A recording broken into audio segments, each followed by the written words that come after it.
आप सुन रहे हैं जगत गुरु तत्वदर्शी संत रामपाल जी महाराज द्वारा लिखित पुस्तक ज्ञान गंगा का पेज नंबर 227।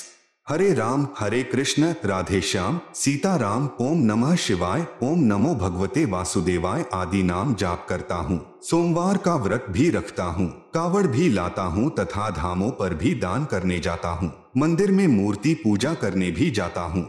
स्वर्ग प्राप्ति की इच्छा करता हूँ तथा परंपरागत पूजा के कारण एक महंत से उपदेश भी ले रखा है।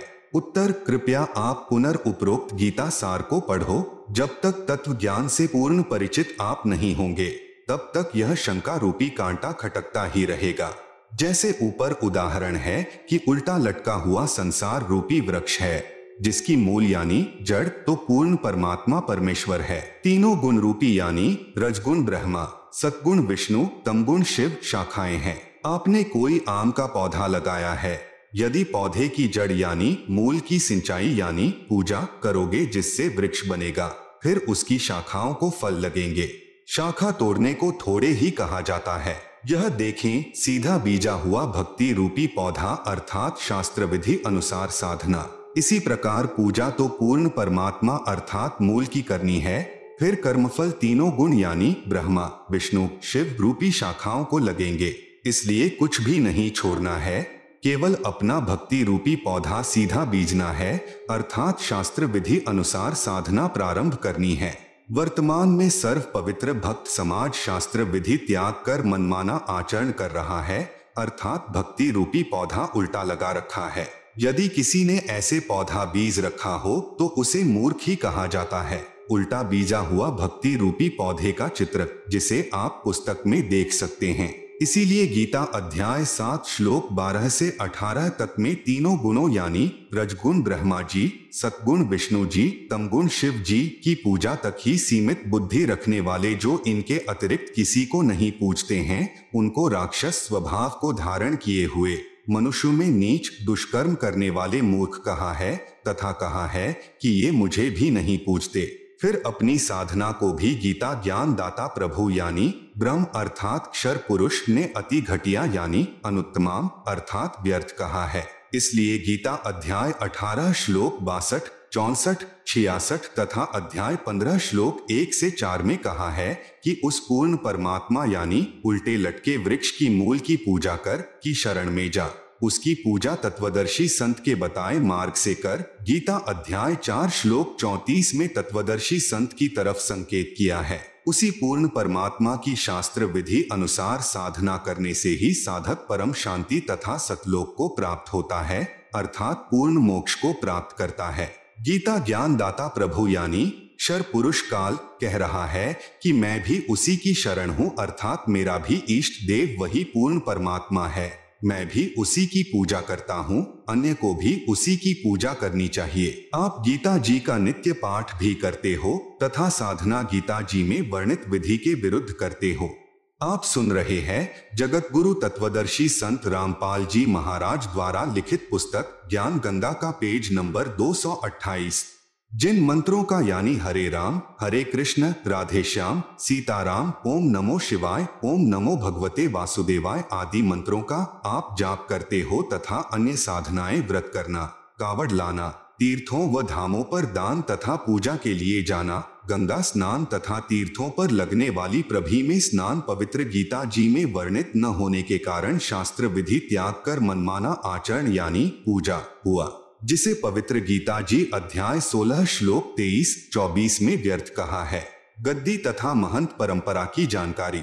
महंत व गद्दी परंपरा की जानकारी। किसी एकांत स्थान पर या शहर व किसी गांव में कोई महान आत्मा संत या साधक रहा करता था। उसके शरीर त्यागने के पश्चात उसकी याद बनाए रखने के लिए उनके शरीर के अंतिम संस्कार स्थल पर एक पत्थर या ईंटों की यादगार बना दी जाती है। फिर उस पवित्रात्मा के अनुयायी या वंशज उसकी पत्थर की मूर्ति रख लेते हैं। कुछ समय उपरांत श्रद्धालु जाते हैं, कुछ धन दान करने लग जाते हैं, उसे मंदिर का रूप दे देते हैं तथा उस संत व ऋषि के वंशजों को धन उपार्जन का लालच हो जाता है। वे बहकाना प्रारंभ करते हैं कि जो यहाँ दर्शन करने आता है उसको पूर्ण मोक्ष प्राप्त होता है। सर्व लाभ मिलते हैं जो इसी महापुरुष के जीवन काल में शिष्यों को मिलते थे। यह मूर्ति साक्षात उसी संत जी को ही जानो, जो यहाँ नहीं आएगा उसका मोक्ष संभव नहीं, आदि आदि। उन नादानों को कोई पूछे कि जैसे कोई वैद्य था, वह नाड़ी देखकर दवाई देता था, रोगी स्वस्थ हो जाता था। उस वैद्य की मृत्यु के पश्चात उसकी मूर्ति बनाकर स्थापित करके कोई लालची कहे कि यह मूर्ति उसी वैद्य वाला कार्य करती है, जो इसके दर्शन करने आएगा वह पूर्ण स्वस्थ हो जाएगा, या स्वयं नकली वैद्य बनकर कोई बैठ जाए कि मैं भी दवाई देता हूँ, परंतु सर्व उपचार औषधि के ग्रंथ के विपरीत दे रहा है, वह धोखा दे रहा है, क्योंकि केवल धन उपार्जन उसका उद्देश्य है। किसी भी संत या प्रभु की मूर्ति आदरणीय यादगार तो है, परंतु पूजनीय नहीं है। ऐसे ही किसी संत या प्रभु की मूर्ति बनाकर उसकी आड़ में कोई पुजारी व महंत कहे कि मैं भी नाम देता हूँ, वह महानुभाव सर्व साधना उसी पवित्र शास्त्र के विपरीत दे रहा है, जो उस महान संत ने अपने अनुभव का लिखा है। तो वह नकली संत व महंत स्वयं भी दोषी है तथा अनुयायियों का भी जीवन व्यर्थ करने का भार अपने शीश पर ले रहा है। संत तो एक समय में एक ही आता है, उसके मार्ग में करोड़ों नकली संत, महंत तथा आचार्य बाधक बनते हैं। किसी संत जी के शरीर त्यागने के बाद संत या महंत परंपरा प्रारंभ होती है। पूर्व संत के स्थान की रक्षार्थ एक प्रबंधक चुना जाता है, जिसे महंत कहा जाता है। वह केवल उस पवित्र यादगार की देखभाल करने के लिए ही नियुक्त किया जाता है। आप सुन रहे हैं जगत गुरु तत्वदर्शी संत रामपाल जी महाराज द्वारा लिखित पुस्तक ज्ञान गंगा का पेज नंबर 229। फिर लालचवश वह स्वयं ही गुरु बन बैठता है तथा भक्ति चाहने वाली प्यारी आत्माएं उस पर आधारित होकर अपना जीवन व्यर्थ कर जाती हैं। महंत परंपरा का नियम बना रखा है कि पूर्व महंत का प्रथम पुत्र महंत पद का अधिकारी होगा, चाहे वह शराबी हो, चाहे वह अज्ञानी हो। यह भक्ति मार्ग है, इसमें केवल पूर्ण संत ही जीव उद्धार कर सकता है। दास ने 2-3 महंत परंपरा की पुस्तक पढ़ी, उनमें जो देखा निम्न है। नंबर 1, 2 वर्ष का बच्चा गद्दी पर बैठा दिया, फिर वह बड़ा होकर नाम दान करने लग गया। दूसरी पुस्तक में पढ़ा कि एक 5 वर्ष के बच्चे का पिताजी जो महंत जी था अचानक मृत्यु को प्राप्त हो गया। बाद में संगत ने तथा उसकी माताजी ने उस 5 वर्षीय बच्चे को महंत पद पर नियुक्त कर दिया। कुछ वर्ष पर्यंत वह गुरु जी बन गया। नंबर 2, एक महंत परंपरा के इतिहास को पढ़ा कि महंत को कोई संतान नहीं हुई, उसकी मृत्यु हो गई। भाई की मृत्यु पहले हो चुकी थी, कोई संतान नहीं थी। गद्दी की रखवाली के लिए एक सेवक को उस कुल में संतान होने तक अस्थाई महंत नियुक्त कर दिया। कुछ समय उपरांत महंत कुल में किसी के लड़का हुआ, अस्थाई महंत गद्दी लेकर भाग गया। किसी अन्य शहर में स्वयं ही गद्दी स्थापना करके महंत बन बैठा, वहां नई दुकान खोल ली तथा पूर्व स्थान पर एक 2.5 वर्ष का बच्चा महंत बना दिया। नंबर 3, एक महंत परंपरा का इतिहास देखा कि बड़ा बेटा घर त्याग गया, उससे छोटे को महंत पद पर नियुक्त कर दिया। कुछ समय पर्यंत वहां मंदिर बन गया तथा अधिक चढ़ावा यानी भेंट पूजा का धन आने लगा। उस बड़े वाले की संतान ने कहा कि इस मंदिर पर हमारा अधिकार है, इस कारण झगड़ा प्रारंभ हुआ। गद्दी पर विराजमान महंत जी की हत्या कर दी गई। फिर उसका बड़ा बेटा महंत अर्थात गद्दी का अधिकारी नियुक्त कर दिया, उसकी भी हत्या कर दी गई। फिर उसका दूसरा भाई गद्दी पर बैठाया गया। दूसरे जो अपने को अधिकारी बताते थे, उन्होंने नया स्थान बनाकर नई दुकान खोल ली। एक दूसरे पर मुकदमे करके सुखमय जीवन को लालच में नरक बना लिया। वह धाम कहाँ रहा, वह तो कुरुक्षेत्र वाला महाभारत के युद्ध का मैदान हो गया। कुछ महंतों ने संत बनाने की एजेंसी ले रखी है, लाल वस्त्र धारण करवाते हैं, पूर्व नाम को बदलकर अन्य नाम रख देते हैं। फिर वह बनावटी महंत का बनावटी शिष्य नकली संत बनकर भोली आत्माओं के जीवन के साथ खिलवाड़ करता है तथा अनमोल मनुष्य जीवन को स्वयं भी व्यर्थ कर रहा है तथा भोली आत्माओं के जीवन को भी नाश कर रहा है तथा महापाप का भागी बन रहा है। जिस समय राजा परीक्षित जी को सर्प ने डसना था, उस समय पूर्ण गुरु की आवश्यकता पड़ी, क्योंकि पूर्ण संत बिना जीव का कल्याण असंभव है। उस समय पृथ्वी के सर्व ऋषियों ने राजा परीक्षित को दीक्षा देने तथा 7 दिन श्रीमद्भागवत सुधा सागर की कथा सुनाने से मना कर दिया, क्योंकि 7वें दिन पोल खुलनी थी, इसी कारण से कोई सामने नहीं आया। आप सुन रहे हैं जगत गुरु तत्वदर्शी संत रामपाल जी महाराज द्वारा लिखित पुस्तक ज्ञान गंगा का पेज नंबर 230। स्वयं श्रीमद्भागवत सुधा सागर के लेखक महर्षि वेदव्यास जी ने भी असमर्थता व्यक्त की, क्योंकि वे ऋषिजन प्रभु से डरने वाले थे, इसलिए भी राजा परीक्षित के जीवन से खिलवाड़ करना उचित नहीं समझा। राजा परीक्षित जी के कल्याण के लिए महर्षि सुखदेव जी को स्वर्ग से बुलाया गया, जिसने राजा को दीक्षा दी तथा 7 दिन तक कथा सुनाकर राजा परीक्षित जी का जितना उद्धार ऋषि सुखदेव जी कर सकते थे किया। वर्तमान के गुरु, संत, महंत तथा आचार्य स्वयं ही प्रभु के संविधान से अपरिचित हैं, इसलिए भयंकर दोष के पात्र बनकर दोषी हो रहे हैं। औरो पंथ बता भी स्वयं न जाने रा, अनधिकारी कथा पाठ करे व दीक्षा देवे बहुत करत गुना। वर्तमान में कथा व ग्रंथों का पाठ करने वालों व नाम दान करने वालों की बाढ़ सी आई हुई है, क्योंकि सर्व पवित्र धर्मों की पवित्रात्माएं तत्व ज्ञान से अपरिचित हैं, जिस कारण नकली गुरुओं व संतों तथा महंतों का दाव लगा हुआ है। जिस समय पवित्र भक्त समाज आध्यात्मिक तत्व ज्ञान से परिचित हो जाएगा, उस समय इन नकली संतों, गुरुओं व आचार्यों को छुपने का स्थान नहीं मिलेगा, पलायन करके पीछा छुड़वाना पड़ेगा। पवित्र तीर्थ तथा धाम की जानकारी। किसी साधक ऋषि जी ने किसी स्थान या जलाशय पर बैठकर साधना की या अपनी आध्यात्मिक शक्ति का प्रदर्शन किया। वह अपनी भक्ति कमाई करके साथ ले गया तथा अपने इष्ट लोक को प्राप्त हुआ। उस साधना स्थल का बाद में तीर्थ या धाम नाम पड़ा। अब कोई उस स्थान को देखने जाए कि यहाँ कोई साधक रहा करता था, उसने बहुतों का कल्याण किया। अब न तो वहाँ संत जी है जो उपदेश दे, वह तो अपनी कमाई करके चला गया। विचार करें, कृपया तीर्थ व धाम को हमाम दस्ता जाने। 1.5 फुट का लोहे का गोल पात्र लगभग 9 इंच परिधि का उखल जैसा होता है तथा 1.5 फुट लंबा तथा 2 इंच परिधि का गोल लोहे का डंडा सा मूसल जैसा होता है, जो सामग्री व दवाइयां आदि कूटने के काम आता है। उसे हमाम दस्ता कहते हैं। एक व्यक्ति अपने पड़ोसी का हमाम दस्ता मांग कर लाया। उसने हवन की सामग्री कूटी तथा मांझ धोकर लौटा दिया। जिस कमरे में हमाम दस्ता रखा था, उस कमरे में सुगंध आने लगी। घर के सदस्यों ने देखा कि यह सुगंध कहाँ से आ रही है, तो पता चला कि हमाम दस्ते से आ रही है। वे समझ गए कि पड़ोसी ले गया था, उसने कोई सुगंध युक्त वस्तु कूटी होगी। कुछ दिन बाद वह सुगंध भी आनी बंद हो गई। इसी प्रकार तीर्थ व धाम को एक हमाम दस्ता जानो। जैसे सामग्री कूटने वाले ने अपनी सर्व वस्तु पोंछकर रख ली, खाली हमाम दस्ता लौटा दिया।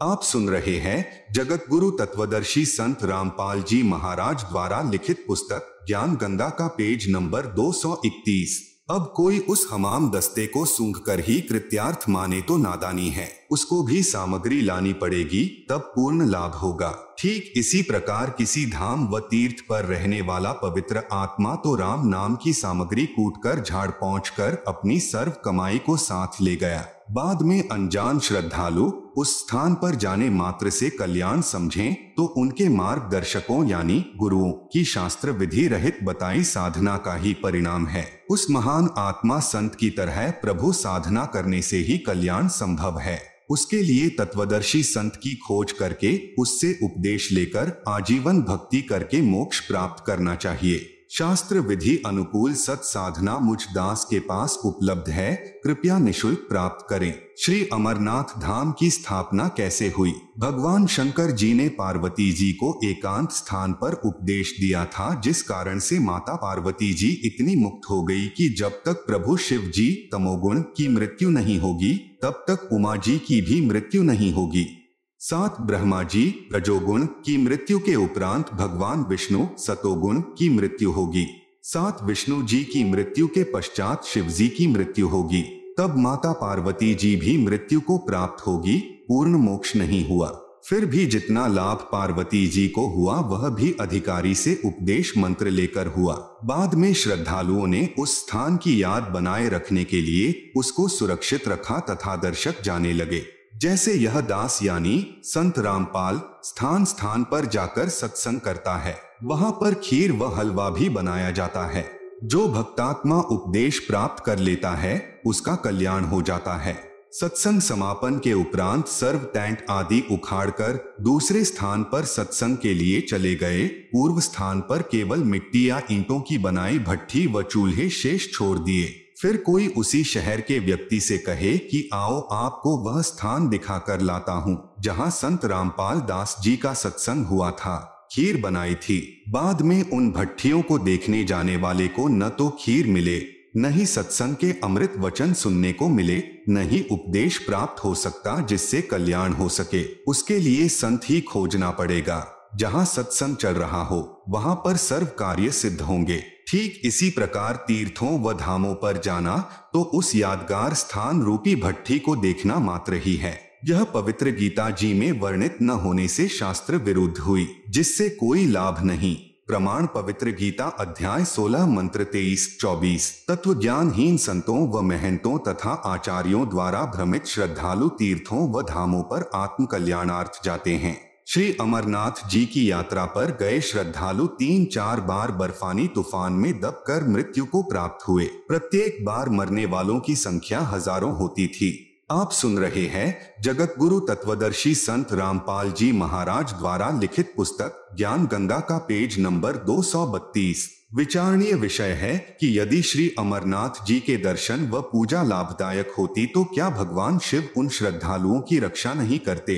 अर्थात प्रभु शिव जी भी शास्त्र विरुद्ध साधना से अप्रसन्न हैं। वैष्णो देवी के मंदिर की स्थापना कैसे हुई? जब सती जी यानी उमा देवी अपने पिता राजा दक्ष के हवन कुंड में छलांग लगाने से जलकर मृत्यु को प्राप्त हुई। भगवान शिव जी उसकी अस्थियों के कंकाल को मोहवश सती जी यानी पार्वती जी जानकर 10,000 वर्ष तक कंधे पर लिए पागलों की तरह घूमते रहे। भगवान विष्णु जी ने सुदर्शन चक्र से सती जी के कंकाल को छिन्न भिन्न कर दिया। जहां धड़ गिरा वहां पर उसको जमीन में गाड़ दिया गया। इस धार्मिक घटना की याद बनाए रखने के लिए उसके ऊपर एक मंदिर जैसी यादगार बना दी कि कहीं आने वाले समय में कोई यह न कह दे कि पुराण में गलत लिखा है। उस मंदिर में एक स्त्री का चित्र रख दिया, उसे वैष्णो देवी कहने लगे। उसकी देख रेख व श्रद्धालु दर्शकों को उस स्थान की कहानी बताने के लिए एक नेक व्यक्ति नियुक्त किया गया। उसको अन्य धार्मिक व्यक्ति कुछ वेतन देते थे। बाद में उसके वंशजों ने उस पर भेंट यानी दान लेना प्रारंभ कर दिया तथा कहने लगे कि एक व्यक्ति का व्यापार ठप हो गया था। माता के 100 रुपए संकल्प किए, एक नारियल चढ़ाया, वह बहुत धनवान हो गया। एक निसंतान दंपति था, उसने माता के 200 रुपए, एक साड़ी, एक सोने का गले का हार चढ़ाने का संकल्प किया। उसको पुत्र प्राप्त हो गया। इस प्रकार भोली आत्माएं इन दंत कथाओं पर आधारित होकर अपनी पवित्र गीता जी तथा पवित्र वेदों को भूल गए, जिसमें वह सर्व साधनाएं शास्त्र विधि रहित लिखी हैं, जिसके कारण न कोई सुख होता है, न कोई कार्य सिद्ध होता है, न ही परम गति अर्थात मुक्ति होती है। प्रमाण पवित्र गीता अध्याय 16 मंत्र 23-24। इसी प्रकार जहाँ देवी की आंखें गिरी वहाँ नैना देवी का मंदिर व जहाँ जिह्वा गिरी वहाँ श्री ज्वाला जी के मंदिर तथा जहाँ धड़ गिरा वहाँ वैष्णो देवी के मंदिर की स्थापना हुई। पुरी में श्री जगन्नाथ जी का मंदिर अर्थात धाम कैसे बना? उड़ीसा प्रांत में एक इंद्रदमन नाम का राजा था। वह भगवान श्री कृष्ण जी का अनन्य भक्त था। एक रात्रि को श्री कृष्ण जी ने राजा को स्वप्न में दर्शन देकर कहा कि जगन्नाथ नाम से मेरा एक मंदिर बनवा दे। श्री कृष्ण जी ने यह भी कहा था कि इस मंदिर में मूर्ति पूजा नहीं करनी है, केवल एक संत छोड़ना है जो दर्शकों को पवित्र गीता अनुसार ज्ञान प्रचार करे। समुद्र तट पर वह स्थान भी दिखाया जहां मंदिर बनाना था। सुबह उठकर राजा इंद्रदमन ने अपनी पत्नी को बताया कि आज रात्रि को भगवान श्री कृष्ण जी दिखाई दिए, मंदिर बनवाने के लिए कहा है। आप सुन रहे हैं जगत गुरु तत्वदर्शी संत रामपाल जी महाराज द्वारा लिखित पुस्तक ज्ञान गंगा का पेज नंबर 233। रानी ने कहा, शुभ कार्य में देरी क्या, सर्व संपत्ति उन्हीं की दी हुई है, उन्हीं को समर्पित करने में क्या सोचना है। राजा ने उस स्थान पर मंदिर बनवा दिया जो श्री कृष्ण जी ने स्वप्न में समुद्र के किनारे पर दिखाया था।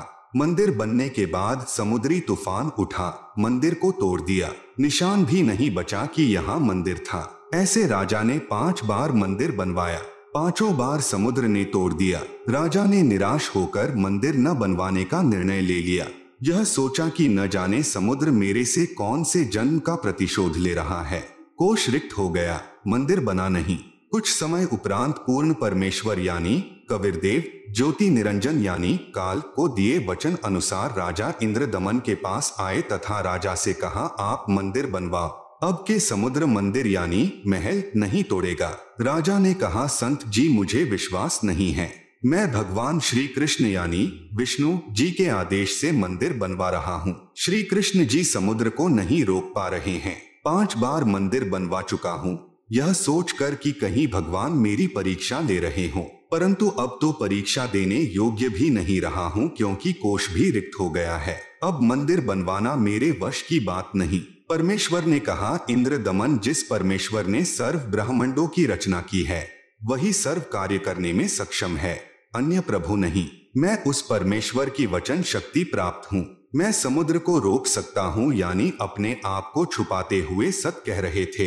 राजा ने कहा कि संत जी मैं नहीं मान सकता कि श्री कृष्ण जी से भी कोई प्रबल शक्ति युक्त प्रभु है। जब वे ही समुद्र को नहीं रोक सके तो आप कौन से खेत की मूली हो। मुझे विश्वास नहीं होता तथा न ही मेरी वित्तीय स्थिति मंदिर यानी महल बनवाने की है। संत रूप में आए कबीरदेव यानी कबीर परमेश्वर ने कहा, राजन, यदि मंदिर बनवाने का मन बने तो मेरे पास आ जाना, मैं अमुक स्थान पर रहता हूँ, अब के समुद्र मंदिर को नहीं तोड़ेगा। यह कहकर प्रभु चले आए। उसी रात्रि में प्रभु श्री कृष्ण जी ने फिर राजा इंद्रदमन को दर्शन दिए तथा कहा, इंद्रदमन, एक बार फिर महल बनवा दे। जो तेरे पास संत आया था उससे संपर्क करके सहायता की याचना कर ले। वह ऐसा वैसा संत नहीं है, उसकी भक्ति शक्ति का कोई वार पार नहीं है। राजा इंद्रदमन नींद से जागा, स्वप्न का पूरा वृतांत अपनी रानी को बताया। रानी ने कहा, प्रभु कह रहे हैं तो आप मत चुको, प्रभु का महल फिर बनवा दो। रानी की सद्भावना युक्त वाणी सुनकर राजा ने कहा, अब तो कोष भी खाली हो चुका है, यदि मंदिर नहीं बनवाऊंगा तो प्रभु अप्रसन्न हो जाएंगे। मैं तो धर्म संकट में फंस गया हूँ। रानी ने कहा, मेरे पास गहने रखे हैं, उनसे आसानी से मंदिर बन जाएगा। आप यह गहने लो तथा प्रभु के आदेश का पालन करो। यह कहते हुए रानी ने सर्व गहने जो घर रखे थे तथा जो पहन रखे थे निकालकर प्रभु के निमित्त अपने पति के चरणों में समर्पित कर दिए। आप सुन रहे हैं जगत गुरु तत्वदर्शी संत रामपाल जी महाराज द्वारा लिखित पुस्तक ज्ञान गंगा का पेज नंबर 234। राजा इंद्रदमन उस स्थान पर गया जो परमेश्वर ने संत रूप में आकर बताया था। कबीर प्रभु अर्थात अपरिचित संत को खोजकर समुद्र को रोकने की प्रार्थना की। प्रभु कबीर जी यानी कबीरदेव ने कहा कि जिस तरफ से समुद्र उठकर आता है वहां समुद्र के किनारे एक चौरा यानी चबूतरा बनवा दे, जिस पर बैठकर मैं प्रभु की भक्ति करूंगा तथा समुद्र को रोकूंगा। राजा ने एक बड़े पत्थर को कारीगरों से चबूतरा जैसा बनवाया। परमेश्वर कबीर उस पर बैठ गए। छठी बार मंदिर बनना प्रारंभ हुआ। उसी समय एक नाथ परंपरा के सिद्ध महात्मा आ गए। नाथ जी ने राजा से कहा, राजा बहुत अच्छा मंदिर बनवा रहे हो, इसमें मूर्ति भी स्थापित करनी चाहिए। मूर्ति बिना मंदिर कैसा, यह मेरा आदेश है। राजा इंद्रदमन ने हाथ जोड़कर कहा, नाथ जी, प्रभु श्री कृष्ण जी ने मुझे स्वप्न में दर्शन देकर मंदिर बनवाने का आदेश दिया था तथा कहा था कि इस महल में न तो मूर्ति रखनी है न ही पाखंड पूजा करनी है। राजा की बात सुनकर नाथ ने कहा, स्वप्न भी कोई सत होता है, मेरे आदेश का पालन कीजिए तथा चंदन की लकड़ी की मूर्ति अवश्य स्थापित कीजिएगा। यह कहकर नाथ जी बिना जलपान ग्रहण किए उठ गए। राजा ने डर के मारे चंदन की लकड़ी मंगवाई तथा कारीगर को मूर्ति बनाने का आदेश दे दिया। एक मूर्ति श्री कृष्ण जी की स्थापित करने का आदेश श्रीनाथ जी का था। फिर अन्य गुरुओं संतों ने राजा को राय दी कि अकेले प्रभु कैसे रहेंगे, वे तो श्री बलराम को सदा साथ रखते थे। एक ने कहा, बहन सुभद्रा तो भगवान श्री कृष्ण जी की लाडली बहन थी, वह कैसे अपने भाई बिना रह सकती है। 3 मूर्तियां बनवाने का निर्णय लिया गया। 3 कारीगर नियुक्त किए। मूर्तियां तैयार होते ही टुकड़े टुकड़े हो गई। ऐसे 3 बार मूर्तियां खंड हो गई। राजा बहुत चिंतित हुआ। सोचा, मेरे भाग्य में यह यश व पुण्य कर्म नहीं है। मंदिर बनता है वह टूट जाता है, अब मूर्तियां टूट रही हैं। नाथ जी रुष्ट होकर गए हैं। यदि कहूंगा कि मूर्तियां टूट जाती हैं तो सोचेगा कि राजा बहाना बना रहा है, कहीं मुझे श्राप न दे दे। चिंताग्रस्त राजा न तो आहार कर रहा है न रात्रि भर निंद्रा आई। सुबह बेचैन अवस्था में राज दरबार में गया। उसी समय पूर्ण परमात्मा यानी कबीरदेव कबीर प्रभु एक 80 वर्षीय कारीगर का रूप बनाकर राज दरबार में उपस्थित हुआ। कमर पर एक थैला लटकाए हुए था जिसमें आरी बाहर स्पष्ट दिखाई दे रही थी, मानो बिना बताए कारीगर का परिचय दे रही थी, तथा अन्य बसोला व बर्मा आदि थैले में भरे थे। कारीगर वेश में प्रभु ने राजा से कहा, मैंने सुना है कि प्रभु के मंदिर के लिए मूर्तियां पूर्ण नहीं हो रही हैं। मैं 80 वर्ष का वृद्ध हो चुका हूं तथा 60 वर्ष का अनुभव है। चंदन की लकड़ी की मूर्ति प्रत्येक कारीगर नहीं बना सकता। यदि आपकी आज्ञा हो तो सेवक उपस्थित है। राजा ने कहा, कारीगर आप मेरे लिए भगवान ही कारीगर बनकर आए लगते हो। मैं बहुत चिंतित था, सोच ही रहा था कि कोई अनुभवी कारीगर मिले तो समस्या का समाधान बने। आप शीघ्र मूर्तियां बना दो। आप सुन रहे हैं जगत गुरु तत्वदर्शी संत रामपाल जी महाराज द्वारा लिखित पुस्तक ज्ञान गंगा का पेज नंबर 235। वृद्ध कारीगर रूप में आए कबीरदेव यानी कबीर प्रभु ने कहा, राजन मुझे एक कमरा दे दो जिसमें बैठकर प्रभु की मूर्ति तैयार करूंगा। मैं अंदर से दरवाजा बंद करके स्वच्छता से मूर्ति बनाऊंगा। ये मूर्तियां जब तैयार हो जाएंगी तब दरवाजा खुलेगा। यदि बीच में किसी ने खोल दिया तो जितनी मूर्तियां बनेगी उतनी ही रह जाएंगी। राजा ने कहा, जैसा आप उचित समझो वैसा करो। 12 दिन मूर्तियां बनाते हो गए तो नाथ जी आ गए। नाथ जी ने राजा से पूछा, इंद्रदमन मूर्तियां बनाई क्या? राजा ने करबद्ध होकर कहा कि आपकी आज्ञा का पूर्ण पालन किया गया है महात्मा जी, परंतु मेरा दुर्भाग्य है कि मूर्तियां बन नहीं पा रही हैं। आधी बनते ही टुकड़े टुकड़े हो जाती हैं। नौकरों से मूर्तियों के टुकड़े मंगवाकर नाथ जी को विश्वास दिलाने के लिए दिखाएं। नाथ जी ने कहा कि मूर्ति अवश्य बनवानी है। अब बनवाओ, मैं देखता हूँ कैसे मूर्ति टूटती है। राजा ने कहा, नाथ जी प्रयत्न किया जा रहा है। प्रभु का भेजा एक अनुभवी 80 वर्षीय कारीगर बंद कमरे में मूर्ति बना रहा है। उसने कहा है कि मूर्तियां बन जाने पर मैं अपने आप द्वार खोल दूंगा। यदि किसी ने बीच में द्वार खोल दिया तो जितनी मूर्तियां बनी होंगी उतनी ही रह जाएंगी। आज उसे मूर्ति बनाते 12 दिन हो गए। न तो बाहर निकला है न ही जलपान तथा आहार ही किया है। नाथ जी ने कहा कि मूर्तियां देखनी चाहिए, कैसी बना रहा है। बनने के बाद क्या देखना है, ठीक नहीं बनी होंगी तो ठीक बनाएंगे। यह कहकर नाथ जी राजा इंद्रदमन को साथ लेकर उस कमरे के सामने गए जहां मूर्ति बनाई जा रही थी तथा आवाज लगाई, कारीगर द्वार खोलो। कई बार कहा परंतु द्वार नहीं खुला तथा जो खटखट की आवाज आ रही थी वह भी बंद हो गई। नाथ जी ने कहा कि 80 वर्षीय वृद्ध बता रहे हो, 12 दिन खाना पीना भी नहीं किया है, अब आवाज भी बंद है, कहीं मर न गया हो। धक्का मारकर दरवाजा तोड़ दिया। देखा तो 3 मूर्तियां रखी थी। तीनों के हाथ के व पैरों के पंजे नहीं बने थे। कारीगर अंतर ध्यान था। मंदिर बनकर तैयार हो गया और चारा न देखकर अपने हठ पर अडिग नाथ जी ने कहा, ऐसी ही मूर्तियों को स्थापित कर दो। हो सकता है प्रभु को यही स्वीकार हो। लगता है श्री कृष्ण ही स्वयं मूर्तियां बनाकर गए हैं। मुख्य पांडे ने शुभ मुहूर्त निकालकर अगले दिन ही मूर्तियों की स्थापना कर दी। सर्व पांडे तथा मुख्य पांडा व राजा तथा सैनिक व श्रद्धालु मूर्तियों में प्राण स्थापना करने के लिए चल पड़े। पूर्ण परमेश्वर यानी कबीरदेव एक शूद्र का रूप धारण करके मंदिर के मुख्य द्वार के मध्य में मंदिर की ओर मुख करके खड़े हो गए। ऐसी लीला कर रहे थे मानो उनको ज्ञान ही न हो कि पीछे से प्रभु की प्राण स्थापना की सेना आ रही है। आगे आगे मुख्य पांडा चल रहा था। परमेश्वर फिर भी द्वार के मध्य में ही खड़े रहे। निकट आकर मुख्य पांडे ने शूद्र रूप में खड़े परमेश्वर को ऐसा धक्का मारा कि दूर जाकर गिरे तथा एकांत स्थान पर शूद्र लीला करते हुए बैठ गए। राजा सहित सर्व श्रद्धालुओं ने मंदिर के अंदर जाकर देखा तो सर्व मूर्तियां उसी द्वार पर खड़े शूद्र रूप परमेश्वर का रूप धारण किए हुए थी। आप सुन रहे हैं जगत गुरु तत्वदर्शी संत रामपाल जी महाराज द्वारा लिखित पुस्तक ज्ञान गंगा का पेज नंबर 236। इस कौतुक को देखकर उपस्थित व्यक्ति अचंभित हो गए। मुख्य पांडा कहने लगा, प्रभु क्षुब्ध हो गया है क्योंकि मुख्य द्वार को उस शूद्र ने अशुद्ध कर दिया है, इसलिए सर्व मूर्तियों ने शूद्र रूप धारण कर लिया है।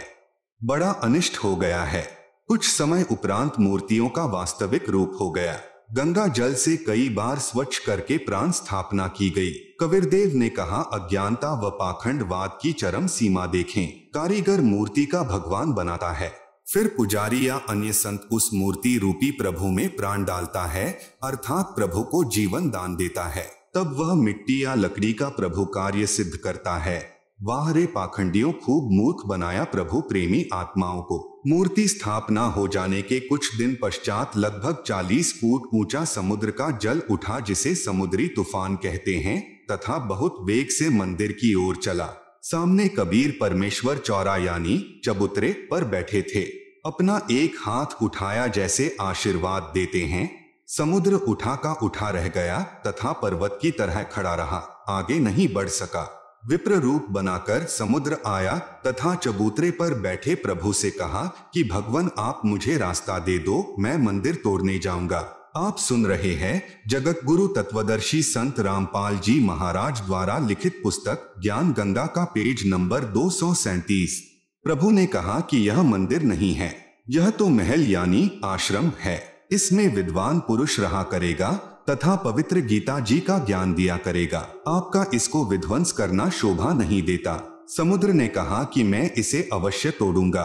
प्रभु ने कहा कि जाओ, कौन रोकता है। समुद्र ने कहा कि मैं विवश हो गया हूँ, आपकी शक्ति अपार है, मुझे रास्ता दे दो प्रभु। परमेश्वर कबीर साहेब जी ने पूछा कि आप ऐसा क्यों कर रहे हो। विप्र रूप में उपस्थित समुद्र ने कहा कि जब यह श्री कृष्ण जी त्रेतायुग में श्री रामचंद्र रूप में आया था, तब इसने मुझे अग्नि बाण दिखाकर बुरा भला कहकर अपमानित करके रास्ता मांगा था। मैं वह प्रतिशोध लेने जा रहा हूँ। परमेश्वर कबीर जी ने कहा कि प्रतिशोध तो आप पहले ही ले चुके हो, आपने द्वारिका को डुबो रखा है। समुद्र ने कहा कि अभी पूर्ण नहीं डुबा पाया हूँ, आधी रहती है। वह भी कोई प्रबल शक्ति युक्त संत सामने आ गया था, जिस कारण से मैं द्वारिका को पूर्ण रूपे नहीं समा पाया। अब भी कोशिश करता हूँ तो उधर नहीं जा पा रहा हूँ, उधर से मुझे बांध रखा है। तब परमेश्वर कबीर यानी कबीरदेव ने कहा, वहां भी मैं ही पहुंचा था, मैंने ही वह अवशेष बचाया था। अब जा शेष बची द्वारिका को भी निगल ले, परंतु उस यादगार को छोड़ देना जहां श्री कृष्ण जी के शरीर का अंतिम संस्कार किया गया था। श्री कृष्ण जी के अंतिम संस्कार स्थल पर बहुत बड़ा मंदिर बना दिया गया। यह यादगार प्रमाण बना रहेगा कि वास्तव में श्री कृष्ण जी की मृत्यु हुई थी तथा पंच भौतिक शरीर छोड़ गए थे।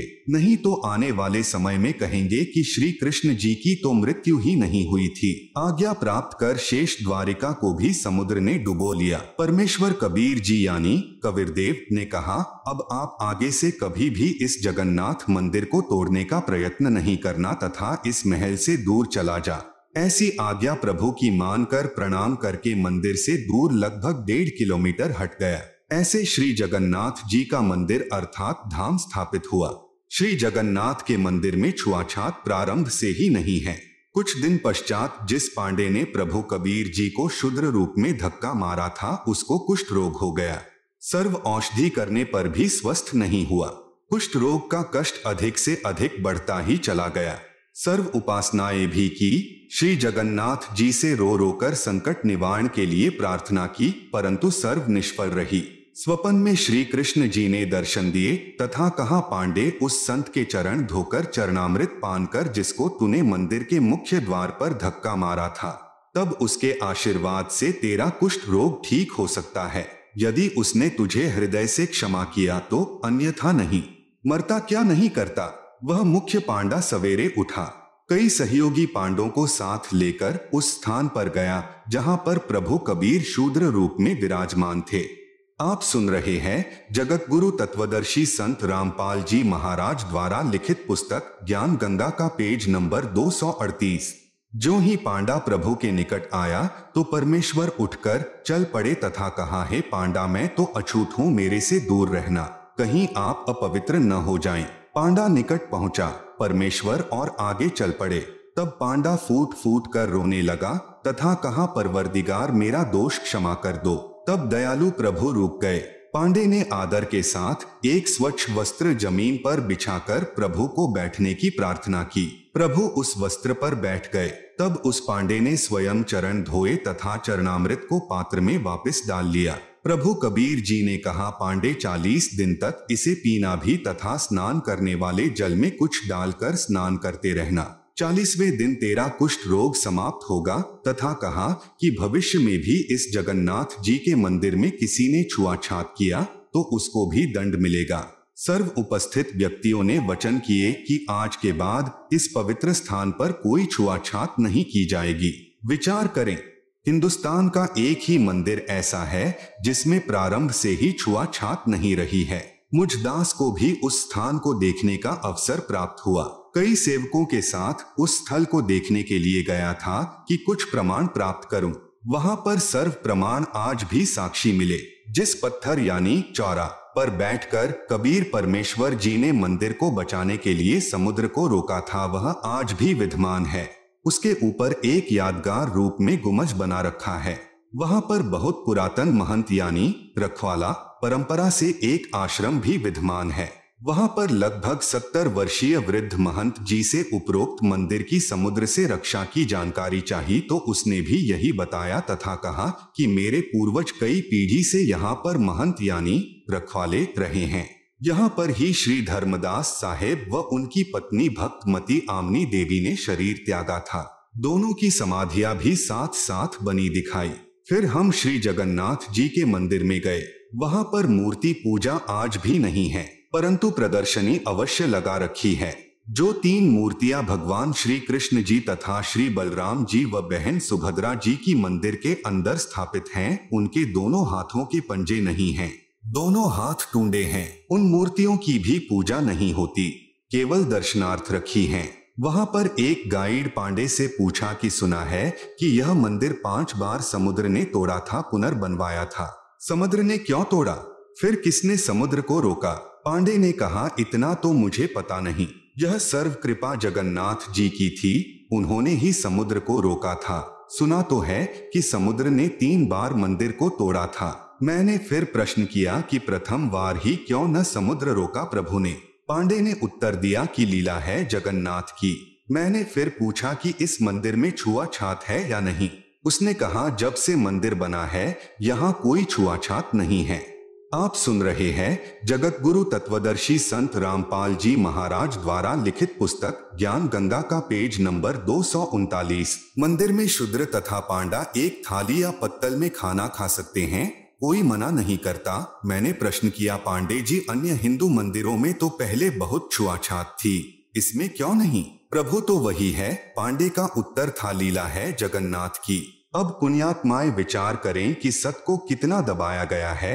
एक लीला जगन्नाथ की कहकर पवित्र यादगारें आदरणीय हैं, परंतु आत्म कल्याण तो केवल पवित्र गीता जी व पवित्र वेदों में वर्णित तथा परमेश्वर कबीर जी द्वारा दिए तत्व ज्ञान के अनुसार भक्ति साधना करने मात्र से ही संभव है, अन्यथा शास्त्र विरुद्ध होने से मानव जीवन व्यर्थ हो जाएगा। प्रमाण गीता अध्याय 16 मंत्र 23-24। श्री जगन्नाथ के मंदिर में प्रभु के आदेशानुसार पवित्र गीता जी के ज्ञान की महिमा का गुणगान होना ही श्रेयकर है, तथा जैसा श्रीमद् भगवत गीता जी में भक्ति विधि है, उसी प्रकार साधना करने मात्र से ही आत्म कल्याण संभव है, अन्यथा जगन्नाथ जी के दर्शन मात्र या खिचड़ी प्रसाद खाने मात्र से कोई लाभ नहीं, क्योंकि यह क्रिया श्री गीता जी में वर्णित न होने से शास्त्र विरुद्ध हुई, जो अध्याय 16 मंत्र 23-24 में प्रमाण है।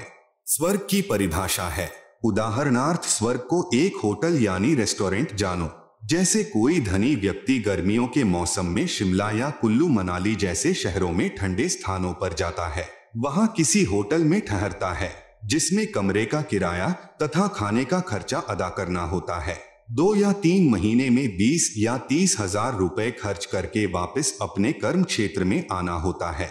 फिर 10 महीने मजदूरी मेहनत करो, फिर 2 महीने अपनी ही कमाई खर्च कर वापस आओ। यदि किसी वर्ष कमाई अच्छी नहीं हुई तो उस 2 महीने के सुख को भी तरसो। ठीक इसी प्रकार स्वर्ग जानो। इस पृथ्वी लोक पर साधना करके कुछ समय स्वर्ग रूपी होटल में चला जाता है, फिर अपनी पुण्य कमाई खर्च करके वापस नरक तथा 84 लाख प्राणियों के शरीर में कष्ट पाप कर्म के आधार पर भोगना पड़ता है। जब तक तत्वदर्शी संत नहीं मिलेगा तब तक उपरोक्त जन्म मृत्यु तथा स्वर्ग नरक व 84 लाख योनियों का कष्ट बना ही रहेगा, क्योंकि केवल पूर्ण परमात्मा का सतनाम तथा सारनाम ही पापों को नाश करता है। अन्य प्रभुओं की पूजा से पाप नष्ट नहीं होते। सर्व कर्मों का ज्यों का त्यों यानी यथावत फल ही मिलता है। इसीलिए गीता अध्याय 8 श्लोक 16 में कहा है कि ब्रह्मलोक यानी महास्वर्ग तक सर्वलोक नाशवान हैं। जब स्वर्ग महास्वर्ग ही नहीं रहेंगे तब साधक का कहाँ ठिकाना होगा? कृपया विचार करें। आप सुन रहे हैं जगत गुरु तत्वदर्शी संत रामपाल जी महाराज द्वारा लिखित पुस्तक ज्ञान गंगा का पेज नंबर 240। प्रश्न: क्या गीता जी का नित्य पाठ करने का कोई लाभ नहीं? जो दान करते हैं, जैसे कुत्ते को रोटी, भूखे को भोजन, चिटियों को आटा, तीर्थों पर भंडारा आदि करते हैं, क्या यह भी व्यर्थ है? उत्तर: धार्मिक सद्ग्रंथों के पठन पाठन से ज्ञान यज्ञ का फल मिलता है। यज्ञ का फल कुछ समय स्वर्ग या जिस उद्देश्य से किया उसका फल मिल जाता है, परंतु मोक्ष नहीं। नित्य पाठ करने का मुख्य कारण यह होता है कि सद्ग्रंथों में जो साधना करने का निर्देश है तथा जो न करने का निर्देश है उसकी याद ताजा रहे, कभी कोई गलती न हो जाए, जिससे हम वास्तविक उद्देश्य त्याग कर गफलत करके शास्त्र विधि त्याग कर मनमाना आचरण यानी पूजा न करने लग जाएं तथा मनुष्य जीवन के मुख्य उद्देश्य की याद बनी रहे कि मनुष्य जीवन का मूल उद्देश्य आत्म कल्याण ही है, जो शास्त्र अनुकूल साधना से ही संभव है। जैसे एक जमींदार को वृद्धावस्था में पुत्र की प्राप्ति हुई। किसान ने सोचा जब तक बच्चा जवान होगा, अपने खेती बाड़ी के कार्य को संभालने योग्य होगा, कहीं मेरी मृत्यु न हो जाए।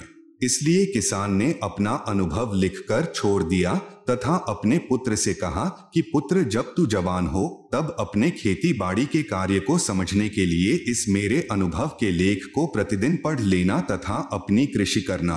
पिताजी की मृत्यु के उपरांत किसान का पुत्र प्रतिदिन पिताजी के द्वारा लिखे अनुभव के लेख को पढ़ता, परंतु जैसा उसमें लिखा है वैसा कर नहीं रहा है। वह किसान का पुत्र क्या धनी हो सकता है? कभी नहीं। वैसे ही करना चाहिए जो पिताजी ने अपना अनुभव लेख में लिखा है। ठीक इसी प्रकार पवित्र गीता जी के पाठ को तो श्रद्धालु नित्य कर रहे हैं, परंतु साधना सदग्रंथ के विपरीत कर रहे हैं। इसलिए गीता अध्याय 16 श्लोक 23-24 के अनुसार व्यर्थ साधना है। जैसे तीनों गुणों यानी रजगुण ब्रह्मा जी, सतगुण विष्णु जी, तमगुण शिव जी की पूजा गीता अध्याय 7 श्लोक 12 से 15 तथा 20 से 23 में मना है, तथा श्राद्ध निकालना अर्थात पितर पूजा, पिंड भरवाना, फूल यानी अस्थियां उठाकर गंगा में क्रिया करवाना, 13वीं 17वीं महीना, 6 माही, वर्षी आदि करना गीता अध्याय 9 श्लोक 25 में मना है। व्रत रखना गीता अध्याय 6 श्लोक 16 में मना है। लिखा है कि हे अर्जुन, योग यानी भक्ति न तो बिल्कुल न खाने वाले यानी व्रत रखने वाले का सिद्ध होता है, अर्थात व्रत रखना मना है। भूखों को भोजन देना, कुत्तों आदि जीव जंतुओं व पशुओं को आहार कराना आदि बुरा नहीं है, परंतु पूर्ण संत के माध्यम से उनकी आज्ञा अनुसार दान तथा यज्ञ आदि करना ही पूर्ण लाभदायक है। जैसे एक कुत्ता कार के अंदर मालिक वाली सीट पर बैठकर यात्रा करता है। कुत्ते का ड्राइवर मनुष्य होता है। उस पशु को आम मनुष्य से भी अधिक सुविधाएं प्राप्त होती हैं। अलग से कमरा, पंखा तथा कूलर लगा होता है, आदि आदि। आप सुन रहे हैं जगत गुरु तत्वदर्शी संत रामपाल जी महाराज द्वारा लिखित पुस्तक ज्ञान गंगा का पेज नंबर 241। जब वह नादान प्राणी मनुष्य शरीर में था, दान भी किया, परंतु मनमाना आचरण यानी पूजा के माध्यम से किया, जो शास्त्र विधि के विपरीत होने के कारण लाभदायक नहीं हुआ।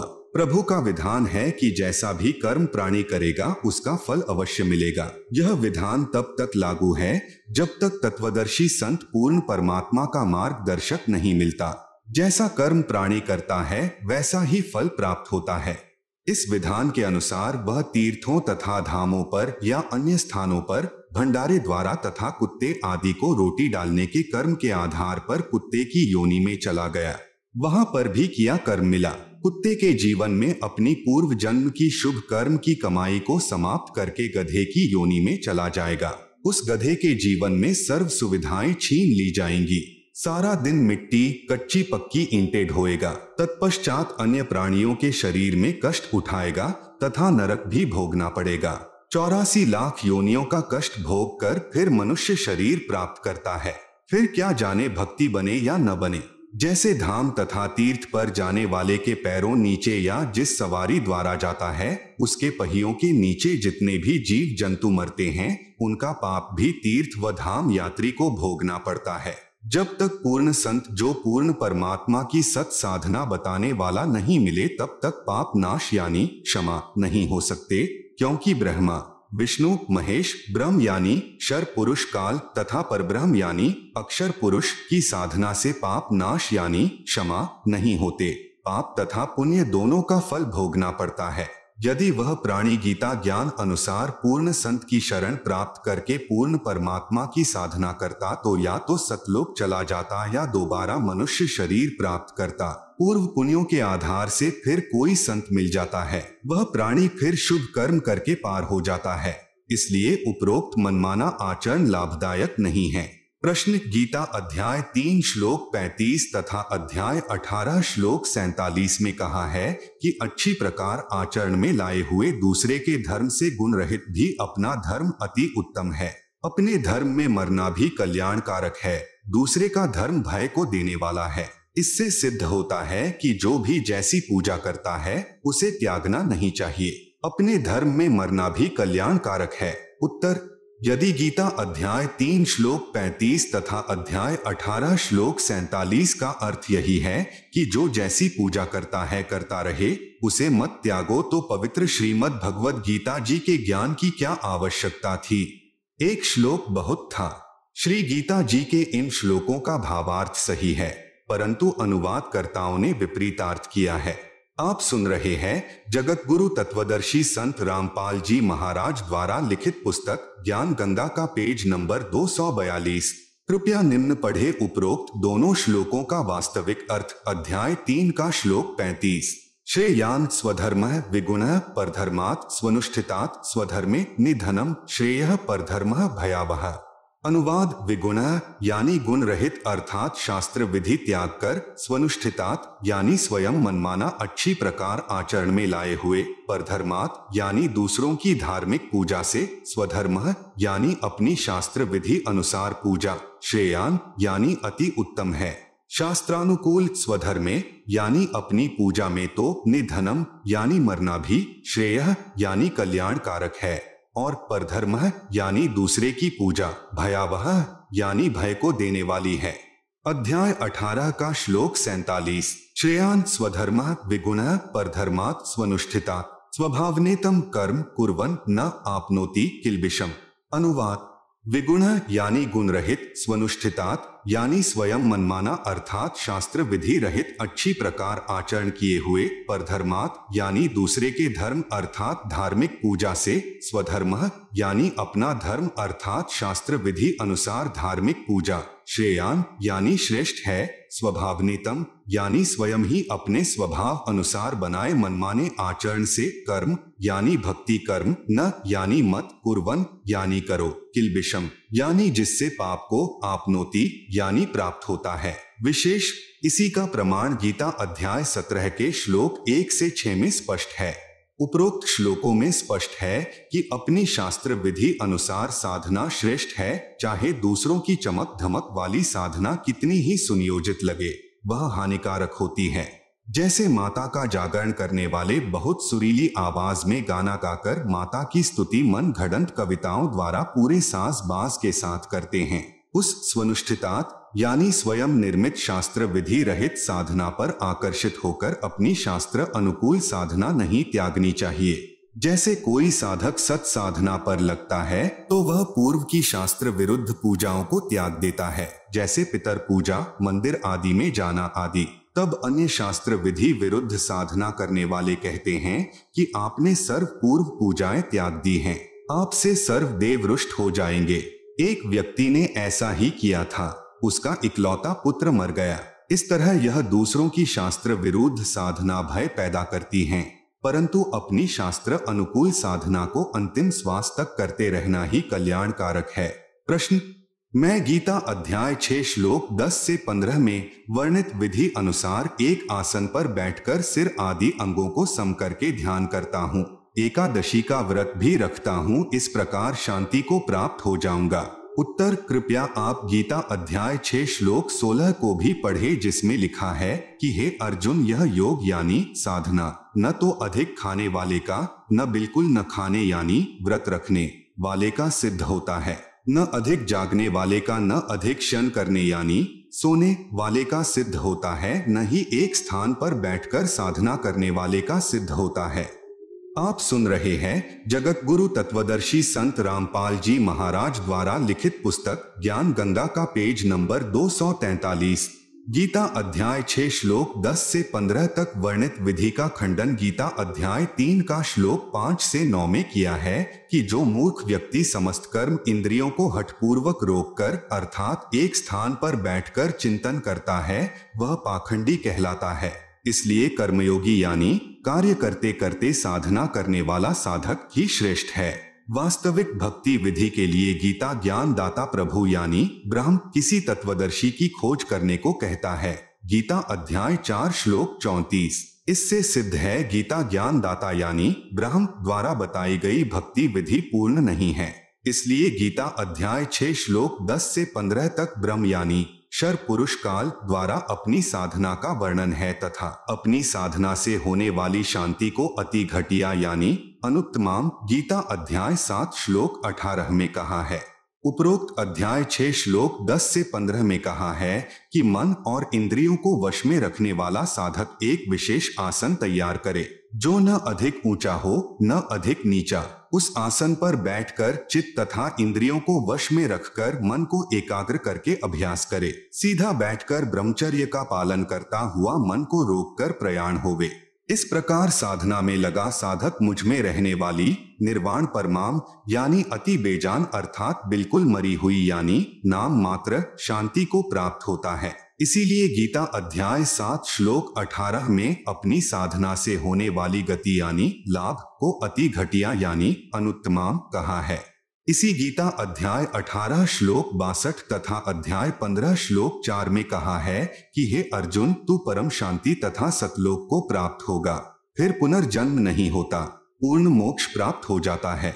मैं यानी गीता ज्ञान दाता प्रभु भी उसी आदि नारायण पुरुष परमेश्वर की शरण हूँ, इसलिए दृढ़ निश्चय करके उसी की साधना व पूजा करनी चाहिए।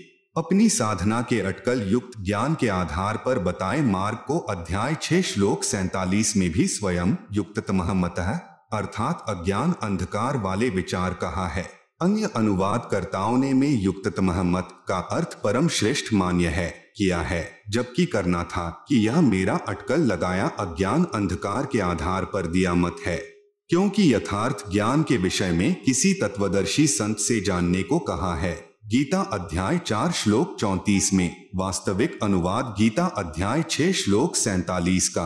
अध्याय 6 का श्लोक 47 योगिनाम अपि सर्वेषां मद्गतेन अंतरात्मना श्रद्धावान भजते यह माम सह में युक्ततमः मतः।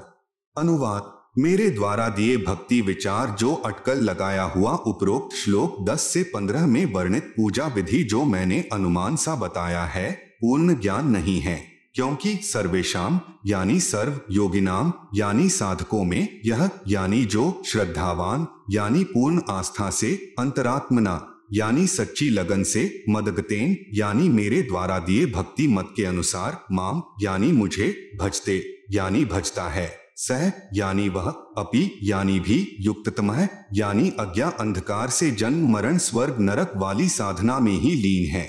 यह में यानी मेरा, मतः यानी विचार है। आप सुन रहे हैं जगत गुरु तत्वदर्शी संत रामपाल जी महाराज द्वारा लिखित पुस्तक ज्ञान गंगा का पेज नंबर 244।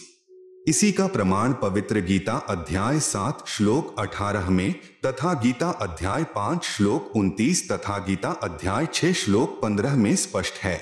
इसीलिए गीता अध्याय 18 श्लोक 62 में कहा है कि हे भारत, तू सर्व भाव से उस परमात्मा की शरण में जा, उसकी कृपा से ही तू परम शांति को तथा सनातन परम धाम अर्थात सतलोक को प्राप्त होगा। गीता अध्याय 15 श्लोक 4 में कहा है कि जब तुझे गीता अध्याय 4 श्लोक 34 में वर्णित तत्वदर्शी संत मिल जाएं, उसके पश्चात उस परमपद परमेश्वर को भली भांति खोजना चाहिए, जिसमें गए हुए साधक फिर लौटकर इस संसार में नहीं आते, अर्थात जन्म मृत्यु से सदा के लिए मुक्त हो जाते हैं। जिस परमेश्वर ने संसार रूपी वृक्ष की रचना की है, मैं भी उसी आदि पुरुष परमेश्वर की शरण में हूँ, उसी की भक्ति करनी चाहिए। गीता अध्याय 3 श्लोक 5 से 9 में भी गीता अध्याय 6 श्लोक 10 से 15 के ज्ञान को गलत सिद्ध किया है। अर्जुन ने पूछा, प्रभु मन को रोकना बहुत कठिन है। भगवान ने उत्तर दिया, अर्जुन मन को रोकना तो वायु को रोकने के समान है। फिर यह भी कहा है कि निसंदेह कोई भी व्यक्ति किसी भी समय क्षण मात्र भी कर्म किए बिना नहीं रहता। जो महामूर्ख मनुष्य समस्त कर्म इंद्रियों को हठपूर्वक ऊपर से रोककर मन से कुछ न कुछ सोचता रहता है, इसलिए एक स्थान पर हठ योग करके न बैठकर सांसारिक कार्य करते करते यानी कर्मयोग साधना करना ही श्रेष्ठ है। कर्म न करने अर्थात हठ योग से एक स्थान पर बैठकर साधना करने की अपेक्षा कर्म करते करते साधना श्रेष्ठ है। एक स्थान पर बैठकर साधना यानी अकर्मणा करने से तेरा जीवन निर्वाह कैसे होगा। शास्त्र विधि त्याग कर साधना यानी हठ योग एक आसन पर बैठकर करने से कर्म बंधन का कारण है। दूसरा, जो शास्त्र अनुकूल कर्म करते करते साधना करना ही श्रेष्ठ है, इसलिए सांसारिक कार्य करता हुआ साधना कर। गीता अध्याय 8 श्लोक 7 में कहा है कि युद्ध भी कर, मेरा स्मरण भी कर, इस प्रकार मुझे ही प्राप्त होगा।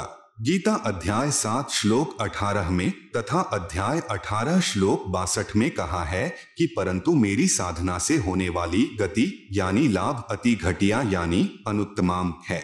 इसलिए उस परमेश्वर की शरण में जा, जिसकी कृपा से तू परम शांति तथा शाश्वतम स्थानम यानी सतलोक को प्राप्त होगा।